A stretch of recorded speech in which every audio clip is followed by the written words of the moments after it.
요한계시록 제18장입니다.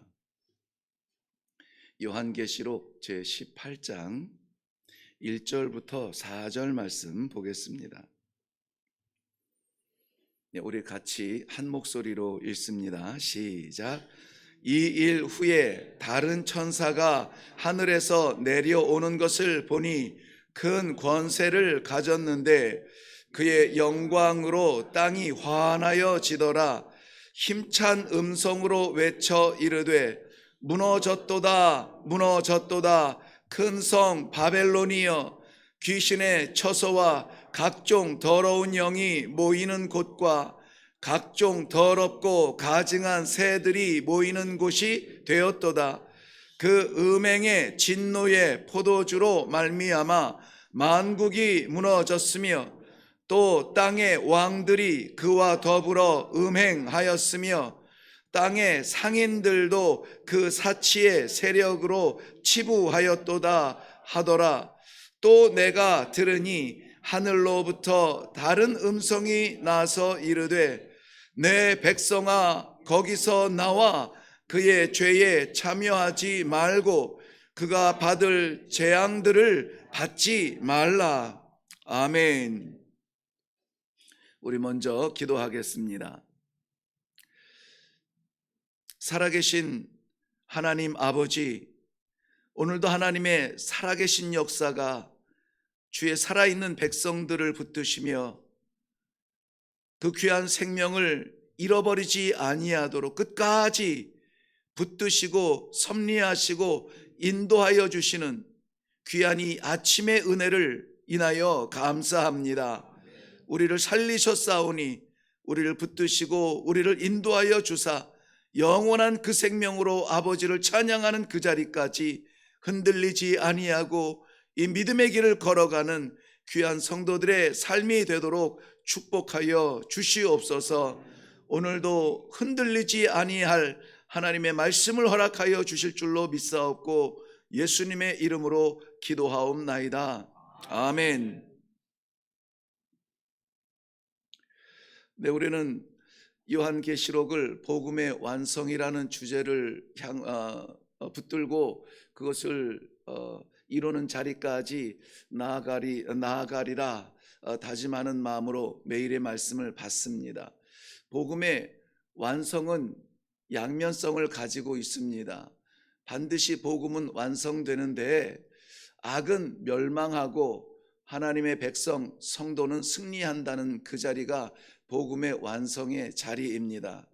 그러므로 우리가 이 계시록을 계속 묵상하면 묵상할수록 점점점 어두워지고 힘들어져가는 종말의 시대가 두려운 것이 아니라 오히려 그 시대를 지나서 점점 더 확실하고 밝아오는 새 예루살렘의 찬양의 소리가 기대가 되고 있습니다. 오늘도 우리에게는 정말 어렵게 죽지 못해 사는 삶이 아니라 그 영원한 생명을 향하여서 소망의 마음을 가지고 오늘도 힘차게 나아갈 수 있는 그러한 성도들의 삶이 되기를 주님의 이름으로 축원합니다. 세상에서 우리가 누려야 될 많은 복들이 있지만 이 신앙, 이 소망, 복음의 완성의 그 자리를 놓지 않고 붙들고 살아간다는 것만으로도 그것보다 더한 축복은 없는 것 같습니다.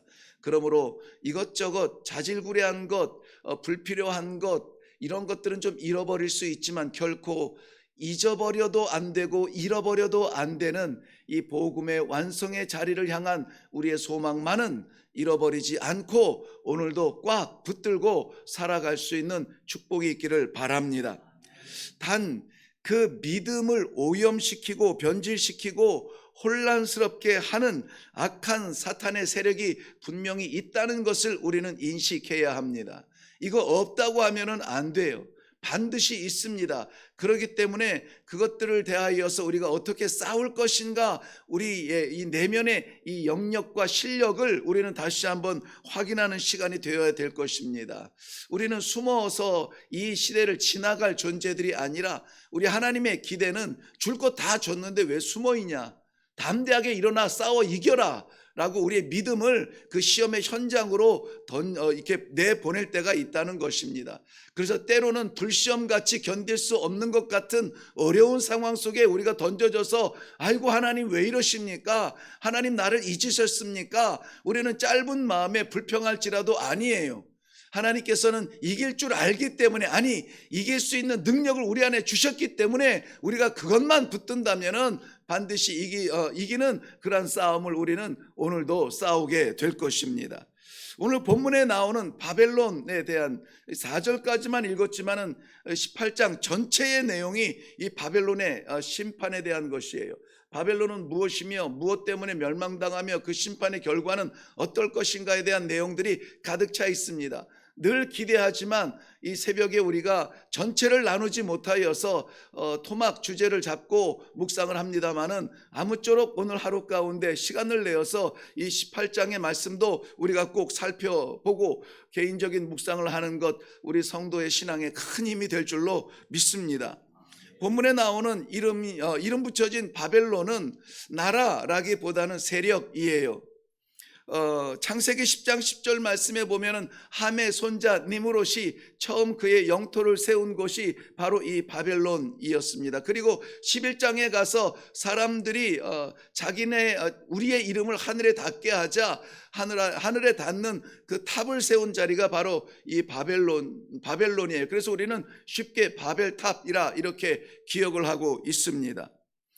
바벨론이라고 하는 그 뜻은 바빌루라는 말인데요. 이 바빌루라는 말은 신의 문이라는 뜻이에요. 이것을 복수로 써서 신들의 문이라고 말하는데요. 이것을 히브리어에서는 이렇게 확장해서 번역하고 있습니다. 혼란케 하다라는 동사로 쓰고 있어요. 그래서 이 바벨루에서 온 바벨론은 신이 아니고 유일신이 아니라 신들의 문, 필요한 모든 것들을 붙잡아서 능력을 받기 원하는 인간의 과욕이 만들어낸 그 신들의 자리이고, 그 문이 어디냐? 이 바벨론이에요. 그렇다면은 많은 것이 좋을 것 같죠? 이럴 때는 이거 잡고 저럴 때는 저거 잡고 많은 것이 좋을 것 같지요? 아닙니다. 때로는 특별히 신앙에 있어서는 절대적인 것, 유일한 것, 확실한 것, 그거 하나만 붙들면 사는데요. 그것이 바로 하나님의 이름이라는 것이죠. 그것이 바로 십자가의 능력이라는 것입니다. 그래서 많은 것 주지 않은 것에 대한 불평보다 이 생명길, 유일한 길, 구원의 길, 예수 그리스도의 이름이 우리에게 있음을 그 단 하나의 이름만으로도 우리는 찬송이 시작될 줄로 믿습니다. 오늘 본문에 보면은 이 바벨론이 어떻게 이 시대를 혼란케 하고 혼잡케 하는가 하는 내용이 짧지만 아주 강력하게 기록이 되어져 있습니다. 2절 말씀을 한번 보세요. 2절 말씀 보면 힘찬 음성으로 외쳐 이르되, 이거는 되돌릴 수 없는 음성입니다. 무르지 않을 의지를 가지고 외치는 음성이에요. 무슨 음성이냐? 무너졌도다, 무너졌도다. 큰 성 바벨론이에요. 바벨론은 어떻게 됩니까? 어떻게 돼요? 무너집니다. 바벨론은 무너져요. 왜 하나님이 이 바벨론을 무너뜨리시느냐? 이 큰 성 바벨론을 이렇게 설명해 주고 있는데요. 귀신의 처소와 각종 더러운 영이 모이는 자리라 라고 말씀하고 있습니다. 바벨탑을 세울 때에 가장 그 큰 우상은 누구였냐면은 우리의 이름이었습니다. 바벨탑을 세운 이유가 그거예요. 높이 올라가 보자가 아니라 우리의 이름을 하늘에 닿게 하자. 우리의 이름이 저들의 우상이 되었습니다. 아무도 알아주지 않는 것이 억울할 때가 있고, 그저 묻혀진 존재처럼 죽은 자처럼 내가 이렇게 살아야 되라고 하는 그러한 어떤 안타까운 마음이 생길 때도 있어요. 그런데 그 자리에서 우리는 부를 이름이 딱 하나 있습니다. 살아계신 하나님 여호와를 부르는 것이죠. 하나님은 끊임없이 나는 여호와라, 나는 여호와라, 이것을 우리를 통해서 나타나기를 원하세요. 그런데 우리는 끊임없이 이렇게 외칩니다. 나는 왕이라, 나는 왕이라. 내가 주인 되고 내가 주인공이 되고 싶은 그런 마음이 있어요. 어디서부터? 에덴에서부터. 그것이 전승이 되어서 결국은 바벨탑을 세우면서 우리의 이름을 하나님의 신존재까지 올려보자 라고 세웠던 그 자리, 인본주의의 뿌리가 되는 그런 우상의 자리였습니다. 우리 일회교회에서 말씀을 받을 때에 많이 익숙하게 들은 것이지만 세상에서 가장 강력하고 가까운 우상, 우리는 우상하면 밖에 산골짜기에 뭐 촛불 녹이고 거기에 뭐 주렁주렁 매달린 그런 동상이나 그런 것들 생각하는데요, 그런 형상적 우상이 무서운 것이 아닙니다. 가장 가까이에서 내 마음을 혼란케 하고 내 믿음을 혼잡케 하는 바벨론, 즉 나의 이름, 내 삶이 내가 주인공 되는 것이 가장 두려운 우상이라고 하는 것이죠. 우상 타파 나부터 내려놓아야 거기에서 복음이 시작이 되는 것을 알아야 됩니다. 바벨론에 대하여서 또 이렇게 설명을 합니다. 그곳은, 바벨론은 각종 더럽고 가증한 새가 모이는 곳이라 했습니다. 왜 하나님이 지으신 창조물인데 더럽고 악하다고 말씀하고 있습니까? 가증하다고 말합니까? 하나님께서 모든 재물을 다 지으시고 모든 만물을 다 지으시고 그것들의 주인이 되셨는데요, 만물 가운데 하나님 앞에 나아가는, 하나님 앞에 내어놓을 수 없는 것이 있어요. 하나님께 드리는 모든 재물을 다 받는 것은 아니에요. 하나님께서 거부하는 재물이 있고 이것은 드리지 말라 하는 것이 있는데, 그게 바로 가증하고 더러운 것들입니다. 작은 것들, 가치 없는, 너무나 흔해서 이것도 드려도 되나요? 라고 말할 것, 그러한 비둘기조차도 이거는 논 외의 말씀 외의 이야기지만은 저희 집 창문에 비둘기 그 똥을 하도 많이 싸가지고 이 가시 같은 거를 미안하지만 설치를 했거든요. 미안하지만 딴 데가 이랬는데요. 이야, 그 생명력이라고 하는 것이 어떻게 이렇게 비둘기가 많은지 알았어요. 이 찔리는 거 있잖아요. 이렇게 플라스틱이지만 생명에 위협을 주는 것은 아닙니다만은, 그게 지금 몇 년 됐으니까는 좀 삭고 좀 힘이 없어요.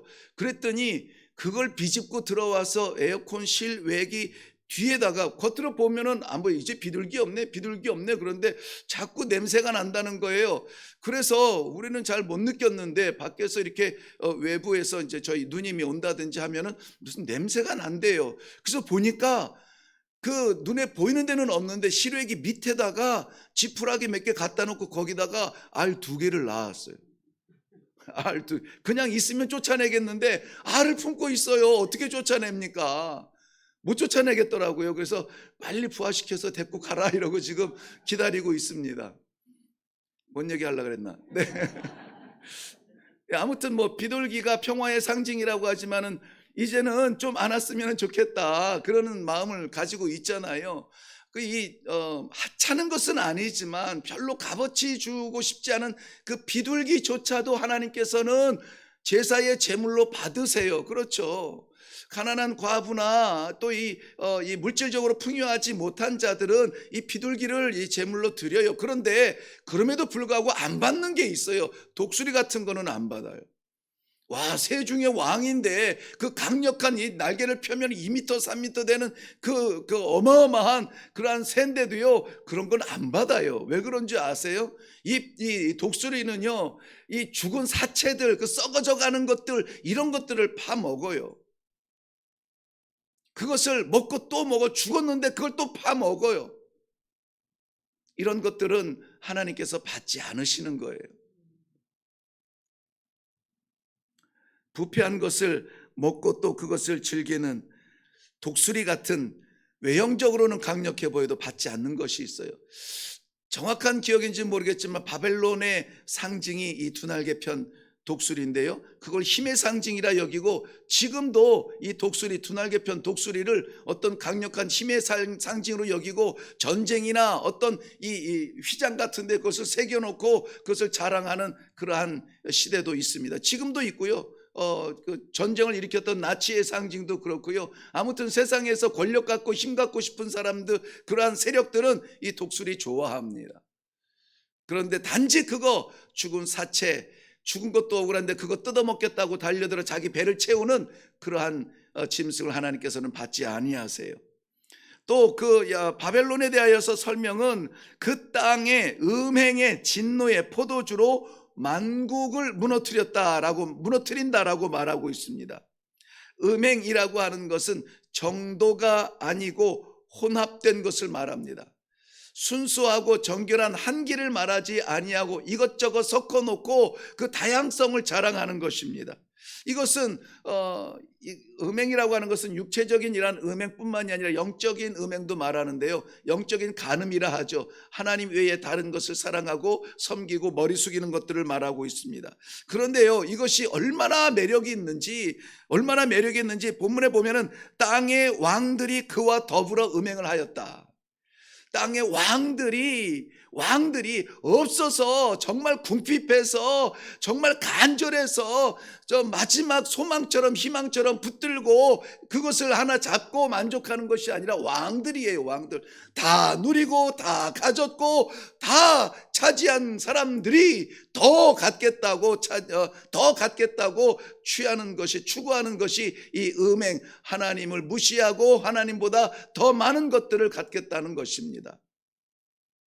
진리와 정의에 관심이 아니라 만족과 쾌락을 채우기 위하여서 영혼을 파는 그러한 행위들, 적용하고 싶지는 않지만은 저는 오늘도 하나님께서 허락하시고 교회가 또 허락을 해서 예배를 마치면 이따가 그러니까 첫 교시 8시 반에 학교에 가서 학생들과 하나님의 마음을 나누어야 합니다. 지금의 저는 간절하게 섬기는 신학교가 학생들이 줄어서 문을 닫거나 이런 것 가지고 염려하지 않아요. 그것보다 더 염려스러운 것은 이 다원주의 신학이 들어와서 모두를 만족시키는 그러한 이 줄기 없는, 중심 없는, 십자가 없는 그러한 사람으로 채워지는 그러한 신학교가 되지 않을까 하는 마음으로 늘 기도하고 있습니다. 그리고 선교를 가르치고 있지만은 선교의 방법이나 이런 것들보다 선교의 본질을 더 나누는 시간을 많이 갖고 있어요. 하나님의 마음이죠. 하나님의 복음이 있다면은 그 복음으로 말미암아 살 것인데, 이 복음이 없어서 죽어져가는 이 세상을 어떻게 할 것인가, 이 시대에 부름받은 종으로 그 복음 향하여서 나아가지 않겠는가 하는 간절한 마음을 같이 나눕니다. 말씀드리는 요약은 신학교라고 다 신학교가 아니에요. 신학의 종류들, 사람의 지식과 지혜를 만족시키는 다원주의가 신학교를 정복하고 그리고 침투하고 있습니다. 교회들 안 그렇겠습니까? 오로지 하나님만 바라보고 하나님의 영광을 위해서 하나님의 말씀대로만 살아가겠다고 다짐하고 모여든 신앙의 성도들, 이 믿음의 공동체, 여기에 세상 경제 질서가 들어와서 만모니즘으로 대형화되어지고 유명해지고 그런 커지고 넓어지고 이러한 것들이 복음이 아니라 우리 인간의 만족이 커지고 만족이 넓어지고 하는 것으로 만족하고 있다면 우리의 신앙은 확실하게 만모니즘으로 물들어가고 있습니다. 성도들도 마찬가지입니다. 인생의 만사 형통이 우리 신앙의 방향성이 되었다면 그것은 빨리 벗어버려야 될 음행의 일종일 것입니다. 마지막으로 오늘 본문에서 이야기하는 무너질 바벨론은 사치의 세력으로 치부하였다라고 말하고 있어요. 사치의 세력이라고 하는 것은 7절 말씀에 해석하기는 자기를 영화롭게 하는 사치라 이렇게 말하고 있습니다. 자기를 영화롭게 하는 사치. 그래서 물질 자체가 죄는 아니라고 했습니다. 건강 자체가 죄는 아니에요. 높이 올라가는 성공 자체가 부끄러운 것은 아닙니다. 그런데 그것을 통하여서 하나님 앞에 영광 올려드리고 하나님께서 맡기신 사명을 감당하고 하나님의 그 복음을 증거하는 일에 쓰이는 것이 아니라 자기를 영화롭게 하는 일에 쓴다면 위기라는 것이죠. 그렇다면 그 재물은 없는 게 나아요. 그 건강은 없는 게 낫습니다. 그 높은 자리는 빨리 내려오는 게 좋아요. 자기를 영화롭게 하는 것으로 쓰이지 아니하고 맡기신 하나님의 뜻이 무엇인지를 물어볼 수 있는 그러한 성도들이라면 높아지세요. 많이 취하세요. 건강하세요. 노력하세요. 그리고 그것을 하나님의 영광을 위하여서 어떻게 쓸까 말씀에서 길을 찾고 기도 가운데 힘을 얻어서 반드시 이루시기를 바랍니다. 그러나 그것을 혼란케 하는 이 바벨의 세력이 오늘도 우리의 삶의 자리자리마다 어쩜 그렇게 지혜롭고 어쩜 그렇게 예리한지 우리의 약점이란 약점은 다 알아요. 다 알아요. 그래서 그것을 치고 들어와서 이 시대의 믿음을 무너뜨리려고 합니다. 그럴 때 우리 성도는 어떻게 살아야 합니까? 바벨은 무너집니다. 무너질 바벨 바라보지 말고 우리를 영원히 살리실 마지막까지 붙들 그 십자가가 무엇인지 오늘 말씀을 통하여서 확실하게 새기고 오늘 그렇게 살아갈 수 있기를 바랍니다. 이러한 거대한 세력 앞에 성도는 어떻게 해야 되는가? 오늘 본문 말씀은요, 단호하고도 분명하게 이렇게 말씀하고 있습니다. 내 백성아, 거기에서 나오라, 거기에서 나오라 라고 말씀하고 있어요. 인본주의의 우상 숭배의 자리에서 네가 왕 되지 말고 왕 되신 하나님 앞으로 나오라는 거예요. 거기에서 벗어나라는 것입니다. 부패하고 썩은 고기 가리지 않고 먹어치우는 독수리 같은 그런 겉모습만 찬란한 자리에 있지 말고 더럽고 가증한 자리에서 나오라는 것입니다. 만모니즘, 만사형통, 다원주의, 나 좋으면 최고의 진리라고 여기는 부패한 신앙의 자리에서 나오라는 것입니다. 아직도 내가 왕이 되었고 하나님을 나의 필요를 채우는 무엇인가로 여기고 있다면 그 생각에서 빨리 나오라는 것입니다. 나의 럭셔리가 나의 자랑이라면 그 부끄러운 자리에서 나오라는 것입니다. 사치의 세력에서 나오라는 것입니다. 부디 그 언저리 어디에 걸쳐져 있다면 부디 나오시기를 바랍니다. 오늘 18장을 마무리하면서 19장에서는 그곳은 망하는, 19절은 그곳은 망하는 곳이라고 분명하게 말씀하고 있습니다. 20절에서는 최후의 성도는 찬송할 것이라 우리에게 소망을 주고 있습니다. 우리 찬송이 우리의 기도가 되기를 바랍니다. 최후 승리 얻기까지 그 십자가 붙들고 살아가겠습니다. 우리 다 같이 기도하겠습니다. 살아계신 아버지, 오늘도 이 사랑하는 백성들, 사랑스러운 영혼들, 세상에 살지만 세상 질서 안에 갇혀있지 않도록 말씀으로 인도하여 주시옵시고 하늘나라 성도의 수준으로 살아갈 수 있도록 길을 보여주시니 감사합니다. 이 말씀 받은 백성들 오늘도 하나님 말씀 따라서 거룩한 성도로 살아가게 하여 주시옵소서. 감사드리며 예수님의 이름으로 기도하옵나이다. 아멘. 오늘 저는 바벨론의 마지막을 파헤치는 부패함과 부끄러움을 파헤치는 일에 시간을 공을 많이 들였습니다.